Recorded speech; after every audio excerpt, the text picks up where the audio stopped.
آقا کے وفادار ہے علماء دیوبند، اسلام کے غمخوار ہے علماء دیوبند. آقا کے وفادار ہے علماء دیوبند، اسلام کے غمخوار ہے علماء دیوبند. اللہ کے محبوب کے اور دین مبی کے، اللہ کے محبوب کے اور دین مبی کے حقدار و علمدار ہے علماء دیوبند.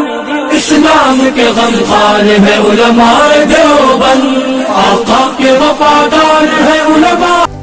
الحمد لله نحمده ونستعينه ونستغفره ونؤمن به ونتوكل عليه ونعوذ بالله من شرور انفسنا ومن سيئات اعمالنا.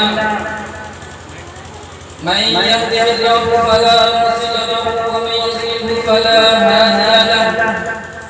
ونشهد ان لا اله الا الله وحده لا شريك له واشهد ان سيدنا وسندنا ونبينا ومولانا محمدا عبده ورسوله صلى الله عليه وعلى اله واصحابه وازواجه وذرياته وسلم تسليما كثيرا كثيرا. اما بعد، قال الله تبارك وتعالى: اعوذ بالله من الشيطان الرجيم.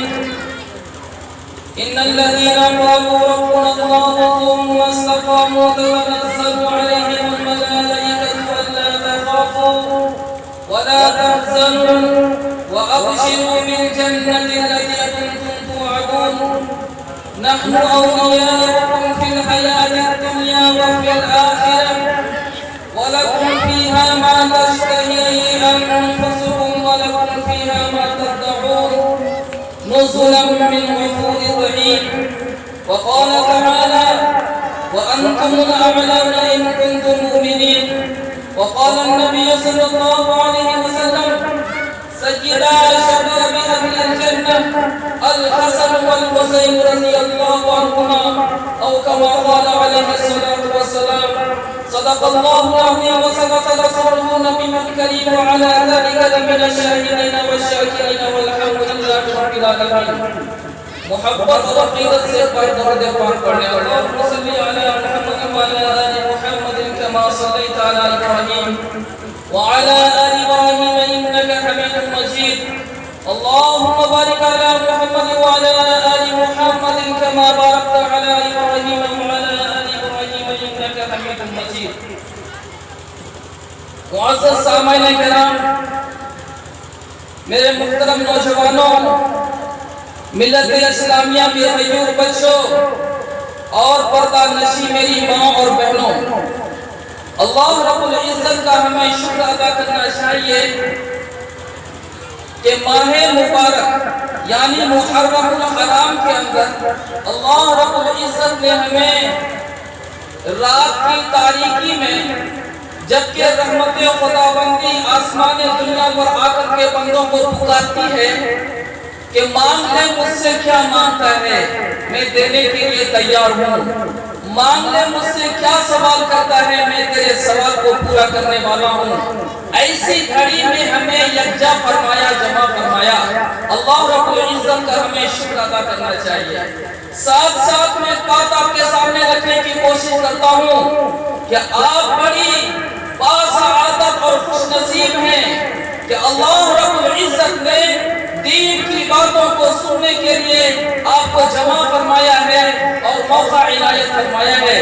معزز سامعین کرام، ہمارا موضوع جو ہمیں ملا ہے حکم کی تعمیل کرتے ہوئے اس ماہ مقدس سے جو کچھ گزارشات ہیں وہ آپ کے سامنے رکھنے کی کوشش کروں گا جو ہمیں حکم ملا ہے. معزز سامعین کرام، سامنے امام باڑا بھی ہے اور سامنے ایک نوجوان بھی بیٹھا ہے جس کے گنجی ٹی شرٹ پر لکھا ہوا ہے لبیک یا حسین لبیک. سارے لوگ حسینی ہیں، ہم بھی حسینی ہیں، اور دعا کرتا ہوں کہ حضرت حسین جیسا ولولہ، حضرت حسین جیسی حضرت حسین جیسی بہادری اور سجاد سارے مسلمان کے بچوں میں اور سارے مسلمانوں کے اندر آ جائے۔ معزز سامعین کرام، یہ ماہ مبارک جس میں ہماری اور آپ کی زندگی گزر رہی ہے، بڑا ہی محترم بشان مہینہ ہے، بڑا ہی عظمت کا حامل مہینہ ہے۔ معزز سامعین، اس کی عظمت کو قرآن کریم میں اللہ رب العزت نے بھی فرمایا ہے۔ اور اس مہینہ کے آتے ہی ہمارے ذہن میں ایک نقشہ ابھرتا ہے، ہمارے ذہنوں میں ایک نقشہ ابھرنے لگتا ہے۔ بچے اگر ہیں خوش ہو جاتے ہیں کہ ہمیں کچھ کرتب کرنا ہے، نوجوان ہیں تو اس بات سے خوش ہوتے ہیں کہ ہمیں کچھ دکھانے کا موقع ملے گا، اگر بوڑھے ہیں تو اس بات سے غم میں ڈوب جاتے ہیں کہ حضرت حسین کے قتل کا مہینہ ہے۔ عورتیں ہیں وہ بھی تھوڑی دیر کے لیے خوش ہوتی ہیں اور تھوڑی دیر کے لیے غمگین ہو جاتی ہیں۔ خوش اس معنی کر کہ اچھے کھانے اور مخصوص کھانے بنانے کا موقع ملے گا، اور غمگین اس مہینے کے اس وجہ سے ہو جاتی ہے کہ اس مہینے میں کوئی رسومات یعنی شادی بیاہ یا خوشی کا کوئی موقع ہم نہ کریں گے۔ معزز سامعین کرام، یہ ساری چیزیں کیا قرآن و حدیث سے ثابت ہیں جس کو ہم کرتے ہوئے آ رہے ہیں؟ معزز سامعین کرام، محرم کے عاشورہ والے دن یعنی 10ویں محرم کو ہم نے کیا کچھ نہیں کیا ہوگا، سارے کام کر لیے ہوں گے، سارے کام کر لیے ہوں گے، لیکن تاریخ کے آئینے میں اس مہینے کی فضیلت اور حضرت حسین رضی اللہ عنہ کے کارنامے کو آپ کے سامنے رکھنے کی کوشش کروں گا۔ معزز سامعین کرام، سب سے پہلے تمہیدی طور پر آپ کے سامنے ایک بات رکھوں، حضرت حسین کون ہے؟ نواسۂ رسول حضرت علی کرم اللہ وجہ کے صاحبزادے، جس کو رب کریم کے یہاں سے اسد اللہ الغالب کا خطاب ملا، اور اما فاطمہ رضی اللہ عنہا کے صاحبزادے۔ کون فاطمہ؟ جس کے بارے میں حضرت مولانا فرما رہے تھے، اللہ کے نبی صلی اللہ علیہ وسلم نے ارشاد فرمایا، بضعۃ منی، فاطمہ میری جگر کا ٹکڑا ہے، فاطمہ میری جگر کا ٹکڑا ہے۔ جو شخص فاطمہ سے محبت کرے گا وہ مجھ سے محبت کرے گا، اور جو فاطمہ سے بغض رکھے گا وہ مجھ سے بغض رکھے گا۔ جناب محمد رسول اللہ صلی اللہ علیہ وسلم نے ارشاد فرمایا۔ معزز سامعین کرام، کس فاطمہ کے بیٹے ہیں؟ میں آپ کو بتلاؤں ایک تاریخی بات۔ اللہ کے نبی صلی اللہ علیہ وسلم ایک مرتبہ حضرت فاطمہ کے یہاں تشریف لے آئے، بیٹی میں تجھے گھر لے جانے آیا ہوں، عورتیں بھی سنیں، جو پردے میں رہ کر کے سن رہی ہیں ان کے لیے بھی عبرت کا مقام ہے۔ اللہ کے نبی صلی اللہ علیہ وسلم آ گئے، اما فاطمہ رضی اللہ عنہا کونے میں بیٹھی ہوئی حضرت علی کا انتظار کر رہی ہیں۔ حضرت علی تشریف فرما ہو گئے، لپک کر کے حضرت فاطمہ نے کہا، میرے شوہر میرے سرتاج ابا جان آئے ہیں، میری رخصتی کے لیے آئے ہیں کہ مجھے تم ودا کر دو، اجازت دے دو میں اپنے گھر میں کے چلی جاؤں۔